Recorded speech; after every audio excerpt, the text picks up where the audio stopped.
اللہ تعالیٰ کے پاک نام کے ساتھ جو رحمان بھی ہے اور رحیم بھی، آپ کا ہوسٹ داؤد طاہر آپ کی خدمت میں حاضر ہے۔ ویورز،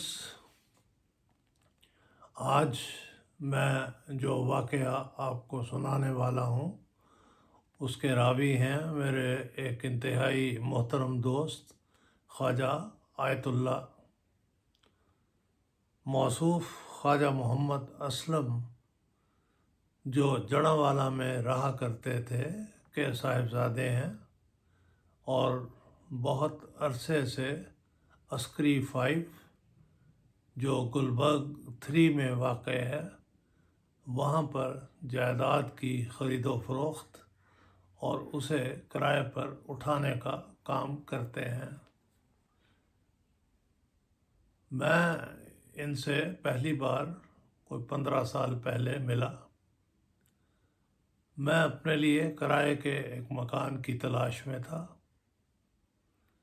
انہوں نے مجھے عسکری 5 میں ایک بریگیڈیئر ہاؤس دکھایا، وہ میں نے پسند کیا اور کئی سال اس میں مقیم رہا۔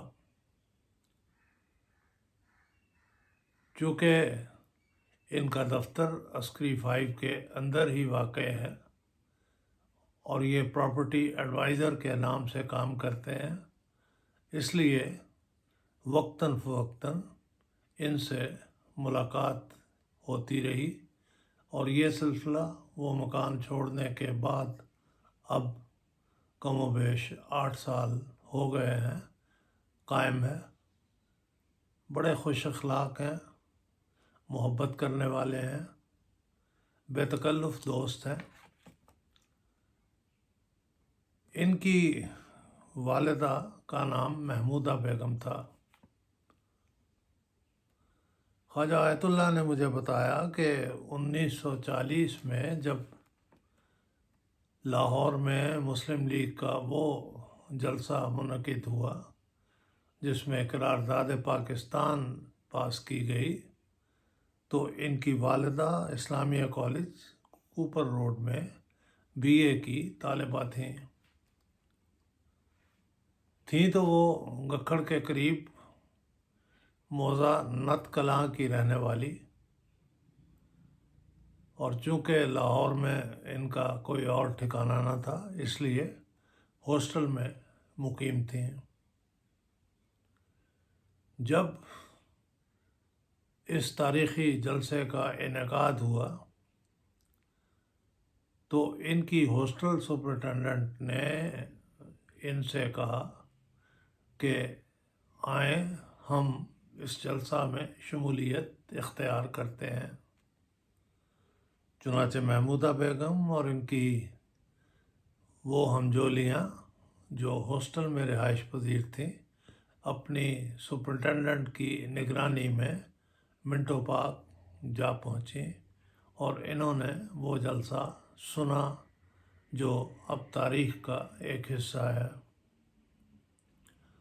جلسہ ختم ہو گیا تو محمودہ بیگم کسی طرح قائد اعظم تک جا پہنچے، اپنی آٹوگراف آگے بڑھائی اور ان سے درخواست کی کہ اس پر کچھ لکھ دیجیے۔ قائد اعظم اپنی اس بیٹی کا یہ مطالبہ رد نہ کر سکے۔ انہوں نے اپنی جیب سے قلم نکالا اور ان کی آٹوگراف بک پر اپنے دستخط ثبت فرما دیے، جس کے نیچے تاریخ بھی ڈالی، یعنی 23 مارچ 1940 کی۔ اس کے بعد یہ محترمہ فاطمہ جناح کی طرف متوجہ ہوئیں اور ان کے سامنے اپنی درخواست دہرائی۔ محترمہ نے بھی عذرائے شفقت اس بک پر اپنے دستخط کر دیے، البتہ ان کے نیچے تاریخ نہیں ڈالی۔ محمودہ بیگم نے بعد میں BA پاس کر لیا پھر انہوں نے بی ٹی کیا اور گجرانوالہ میں کوئی پرائیویٹ مسلم اسکول تھا، اس میں ملازمت اختیار کر لی۔ شادی ہوئی تو انہیں جڑانوالہ جانا پڑا، جہاں کے municipal committee girls high school میں بطور سیکنڈ مسٹریس ان کا تقرر ہوا۔ یہ تمام زندگی سیکنڈ مسٹریس ہی رہیں۔ ریٹائرمنٹ کے بعد وہیں انتقال کیا، یہ کو 25 سال پہلے کی بات ہے۔ محمودہ بیگم اس آٹوگراف بک کو اپنی جان سے بھی زیادہ عزیز رکھتی تھیں، اور وہ اکثر کہا کرتی تھیں کہ اس میں اس عظیم ہستی کے دستخط موجود ہیں جس نے ہمیں یہ ملک لے کر دیا۔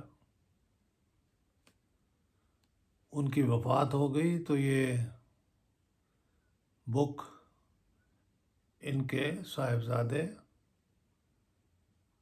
آیت اللہ کی تحویل میں آ گئی۔ آیت اللہ کو بھی بخوبی احساس تھا کہ یہ آٹوگراف بک کتنی قیمتی ہے، چنانچہ وہ بھی اس کی حفاظت میں کوئی کسر روا نہیں رکھتے تھے۔ تاہم قائد اعظم کے اس آٹوگراف کا چرچا ہو چکا تھا، اور ان کے بعض عزیز اور دوست وقتاً فوقتاً ان سے یہ آٹوگراف دکھانے کا مطالبہ کرتے رہتے تھے، اور یہ اسے ایک قومی امانت سمجھتے ہوئے ہر ایک کو دکھا بھی دیتے تھے۔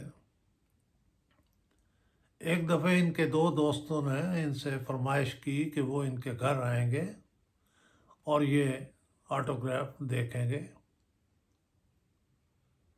وہ ان کے گھر آ گئے، آٹوگراف بک لائے، ان کو دی، اور خود چائے وائے کے اہتمام کے لیے اندر چلے گئے۔ کچھ دیر کے بعد واپس آئے تو آٹوگراف بک میز پر پڑی تھی۔ انہوں نے کوئی دھیان نہیں دیا، نہ اسے چیک کرنا ضروری سمجھا۔ دوستوں نے چائے پی اور گپ شپ لگا کر چلے گئے۔ انہوں نے وہ autograph book as it is اٹھا کر الماری میں رکھ دی۔ بہت دن بیت گئے بیچ میں۔ جب پھر کسی نے مطالبہ کیا یہ آٹوگراف دیکھنے کا تو انہوں نے وہ بک الماری میں سے نکالی، ورق گردانی کی تو معلوم ہوا کہ وہ صفحہ جس پر حضرت قائد اعظم کے دستخط تھے کسی نے نکال لیا ہے۔ انہیں یقین ہو گیا کہ ان دونوں دوستوں میں سے کسی کا یہ کام ہے۔ انہوں نے ان دونوں دوستوں سے انفرادی طور پر بھی اور اکٹھے بھی بات کی، لیکن انہوں نے اس واقعہ سے لا علمی کا اظہار کیا اور اپنے انکار پر قائم رہے۔ خواجہ آیت اللہ حسن اخلاق کا مجموعہ ہے۔ وہ خاموش ہو گئے، حالانکہ چاہتے تو اسے کسی ایسی سطح پر اس مسئلے کو اٹھا سکتے تھے کہ وہ کاغذ ان سے نکلوایا جا سکتا، مگر یہ خاموش ہو گئے۔ صبر و شکر کے ساتھ اب وہ ان دوستوں کا نام بھی نہیں لیتے جن کے متعلق انہیں یقین ہے کہ انہوں نے ہی یہ کاغذ چوری کیا تھا۔ ویورس، قائد اعظم کے اس آٹوگراف کا یہ قصہ اگر آپ کو پسند آیا ہو تو اس ویڈیو کو لائک ضرور کیجیے گا اور میرے چینل کو سبسکرائب بھی ضرور کیجیے تاکہ میری آئندہ آنے والی ویڈیوز سب سے پہلے آپ کو ملیں۔ بہت شکریہ ویورس۔